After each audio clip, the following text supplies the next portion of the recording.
Ang kwintas ni Guy de Maupassant.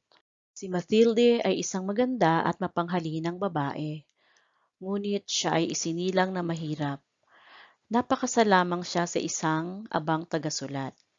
Sa kanyang paniniwala, ang katulad niyang maganda ay hindi nababagay sa kahirapang kanyang kinahaharap, kung kaya labis siyang nagdurusa. Isang gabi, ang kanyang asawa na si Ginoong Loisel ay may dalang sobre na naglalaman ng paanyaya sa isang kasiyahan mula sa ministro ng instruksyon pampubliko.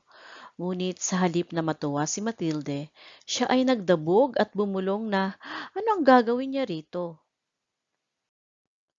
Sinabi niya sa asawa na kailangan niya ng pera upang bumili ng bagong bestida upang magamit sa dadaluhang pagtitipon. 400 prangko ang kanyang hinihingi, kung kaya si Ginoong Loisel ay natigilan.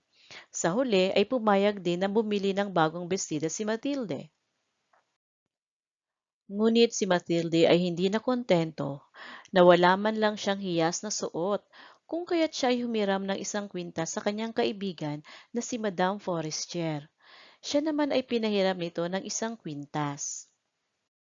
Nang sumapit ang araw ng kasiyahan, nahigitan ni Matilde ang mga babae sa ganda, rangya at kahali-halina, kung kaya't siya ay naging maligaya sa gabing iyon. Nang matapos ang kasiyahan, sila ay umuwi ng mag-asawa.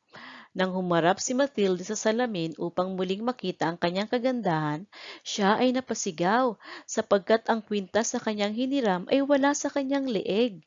Sinabi niya sa kanyang asawa na nawawala ang kwintas. Hinanap nila ang kwintas, ngunit ito ay hindi nila makita. Kung kaya sila ay napilitang maghanap ng katulad ng kwintas upang isuoli kay Madame Forestier. Nakahanap sila ng katulad ng kwintas, ngunit ito ay nagkakahalaga ng 40,000 prangko. Kung kaya ang lahat ng pwedeng mahiraman ng pambili niyon ay kanilang nilapitan. Nang nabili na nila ang kwintas, ay dagli nila itong isinaoli kay Madame Forestier na naging malamig ang pakikitungo sa kanya. Noon, lubos na naunawaan ni Matilde ang mamuhay sa gitna ng karalitaan. Tumagal ng 10 taon bago natapos ang lahat ng kanilang utang, kasama na ang mga tubong nagkapatong-patong. Mukhang matanda na